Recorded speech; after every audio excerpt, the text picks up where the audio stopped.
directly. He writes Titus, he writes Timothy, and he says, this is how the church needs to be organized. You need to have a plurality of elders, and this is the qualifications they need to have. But sometimes he teaches more indirectly by example. And I think that's what we have here today as we look at Paul's priorities and how he ministers to the church. So let's take a look at verses. We're going to be looking at Acts chapter 16, verses 35 to chapter 17, verse 4. So the first thing we see with Paul here is that Paul protects the church in verses 35 to 37. Verse 35, it says this.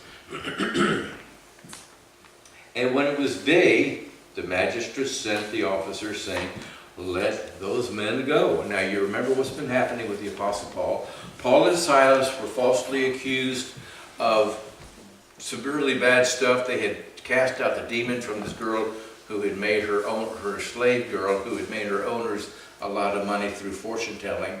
Paul had cast out the demon that enabled her to do that, brought a lot of financial hardship on her owners. So they dragged Paul and Silas before the courts and said, these men are teaching things that we're not allowed to observe, and blah, blah, blah. They got severely beaten and thrown into prison overnight.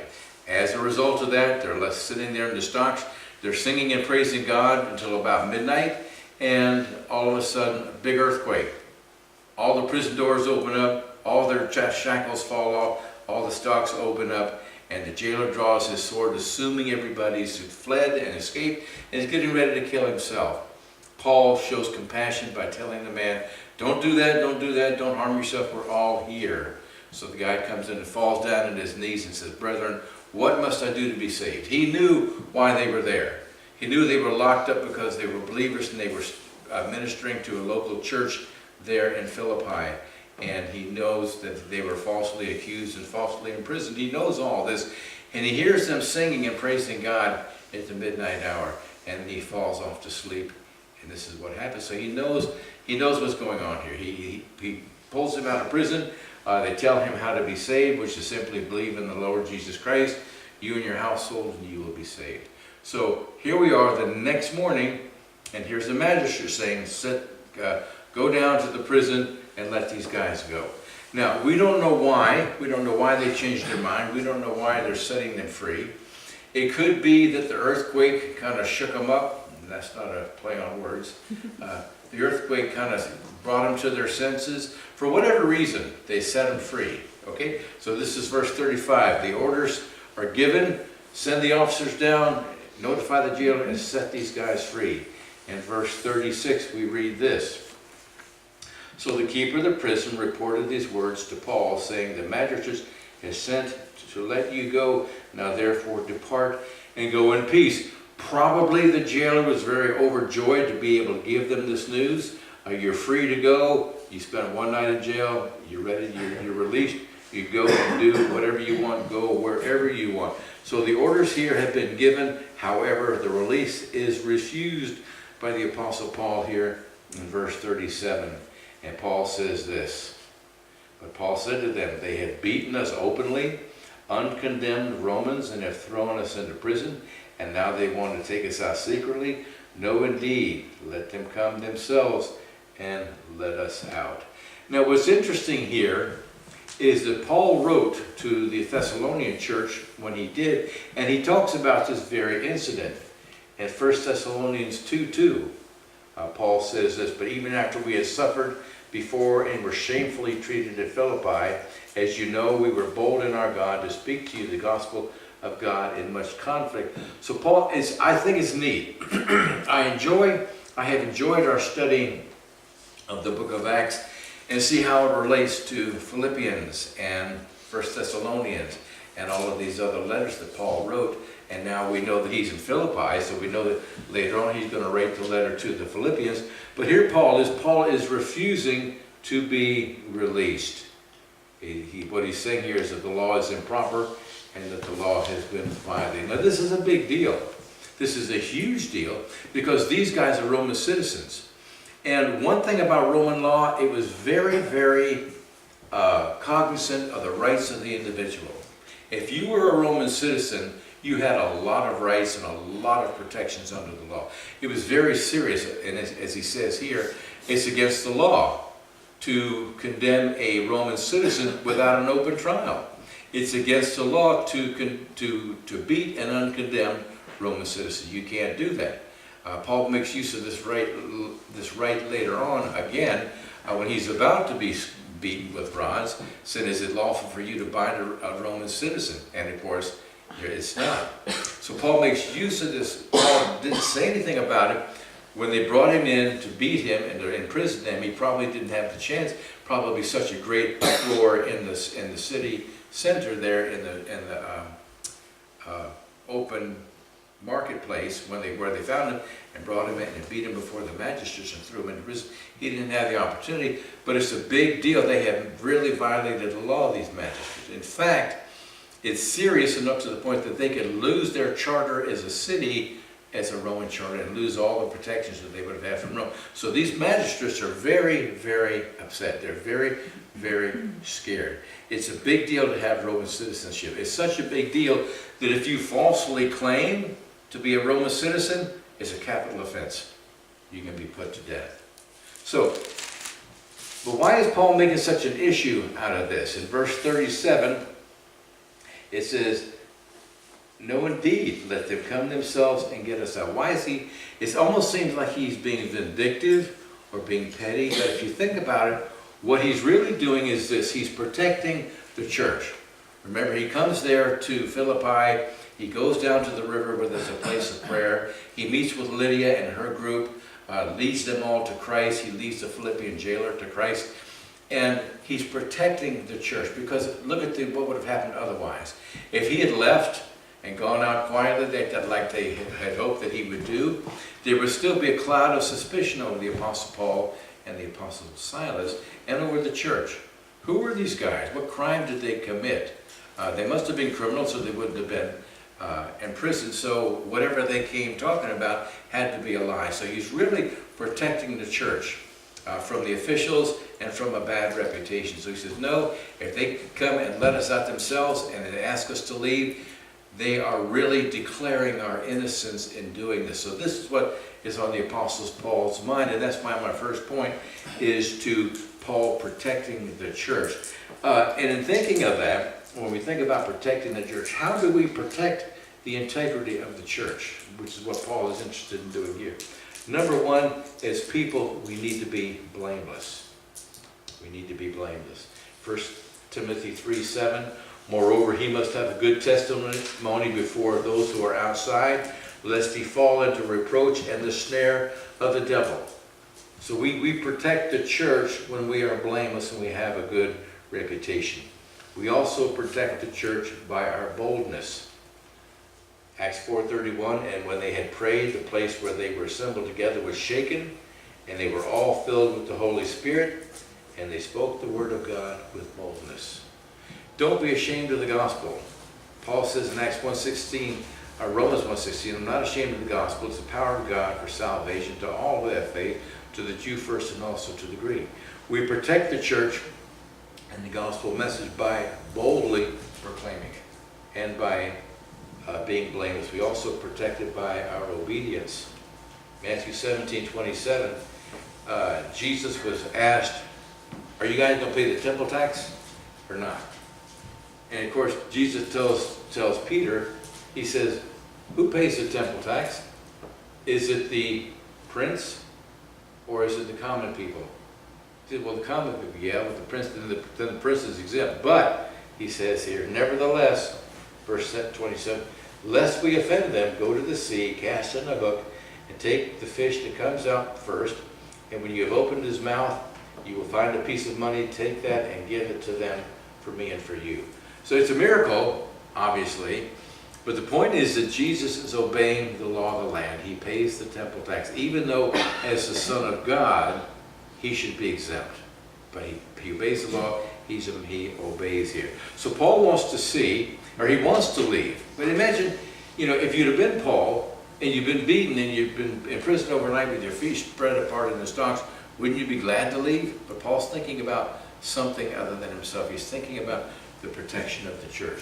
So he wants to leave, but he's more concerned with the church that he would leave behind when he goes. So Paul, in verses 35 to 37, he's all about protecting the church. In verses 38 to 40, he's all about encouraging the church. So we see the magistrates reacting here in verses 38 and 39. And it says, and the officers told these words to the magistrates, and they were afraid when they heard that they were Romans, and they came and pleaded with them and brought them out and asked them to depart from the city. So they're coming down very nice, very cordial, very respectful, really pleading humbly, please leave. We're going to let you out. Please leave the city. They didn't want to have anything more to do with them. They were going to be a problem if they stuck around, so they asked them to leave. So they come down with fear, they come down with pleading, and they cut them loose. So the apostles do leave in verse 40. It says in verse 40, so they went out of the prison and entered the house of Lydia, and when they had seen the brethren, they encouraged them and departed. Now, as we look back over this chapter 16, a lot of stuff has gone on. There's been problems, interpersonal problems. Paul and Barnabas couldn't decide on whether or not to take John Mark, so they split up and went their separate ways. We've had problems without. They've been beaten here at Philippi. They've been disrespected by the Jews. And so this is what happens sometimes in the gospel ministry. You can expect these kind of things to happen. But you can also look at the various ways that people have gotten saved. Remember how Timothy got saved. He was the influence of a godly mother and a godly grandmother. How did Lydia get saved? Quiet conversation with Paul down by the river. How did the jailer get saved? Very dramatic way. There's an earthquake, and Paul's compassion moves him to see his own sinfulness, and he gets saved in that fashion. So it very frequently happens in a different way for everybody. So keep that in mind. So here we have Paul getting ready to depart. It says here that he gets the church together, went out of the prison, they entered the house of Lydia. She had the big house, she had plenty of room. That's where they stayed before. When they seen the brethren, they encouraged them and they departed. How do you suppose they encouraged the brethren? I'm sure that they shared what happened in the prison and how the earthquake had set them free, and how that they had brought salvation to the jailer and his household, and probably other things that they would have told them about the Lord. But when we think about that, we need to be encouragers also. And what are some things that really encourage us as believers? We're encouraged, first of all, by our mutual faith. Romans 1:12 says, that is, that I may be encouraged together with you by the mutual faith, both of you and me.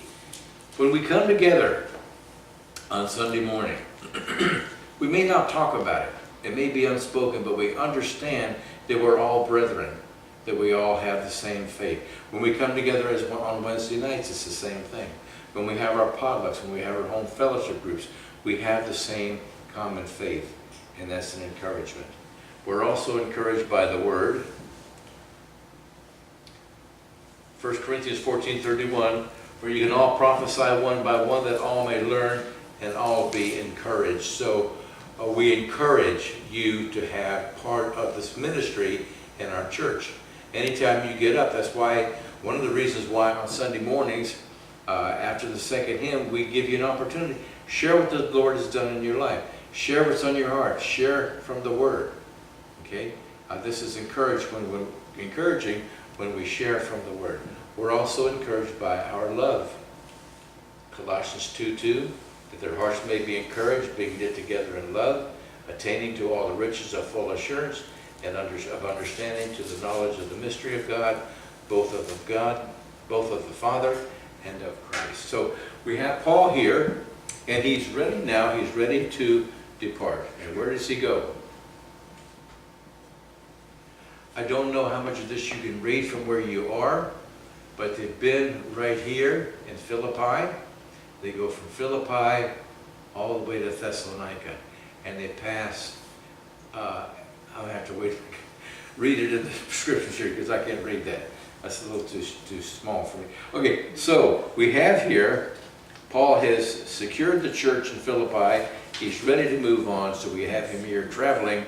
In chapter 17, verse 1, it says in chapter 17, verse 1, when they had passed through Amphipolis and Apollonia, they came to Thessalonica where there was a synagogue of the Jews.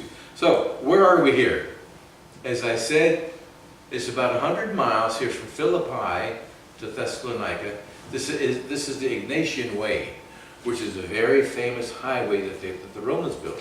Very good road. 100 miles of very good road. Now, they didn't stop in Amphipolis, and they didn't stop at Apollonia, probably because they were too small and there was no synagogues there. Remember, Paul's strategy was to always find the synagogue first. So he's looking for a place big enough to have a synagogue. And he's also wanting a bigger place, the bigger the better, because he's able to, if he can establish a church in a big place, then they can go out from there and evangelize other places. So here we have him here in Thessalonica. And 1 Thessalonians 1, 8 and 9, we read this. For from you the word of the Lord has sounded forth. Remember, he's in Thessalonica now, and he's writing to the Thessalonians. For from you the word of the Lord was sounded forth, not only in Macedonia, but Achaia, but also in every place. Your faith toward God has gone out, so that we do not need to say anything.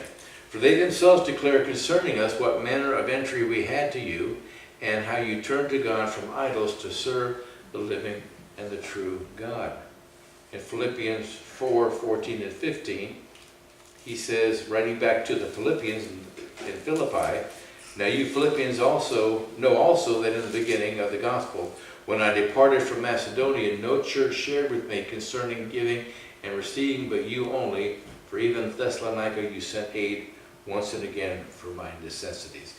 Now, get the big picture here. Look at where he is. He's in Thessalonica. Thessalonica is huge. Thessalonica has great seaports. It has a lot of good trading routes, a lot of good opportunities for the gospel to get out. It's a big city. You know, we looked first hour at 1 Corinthians.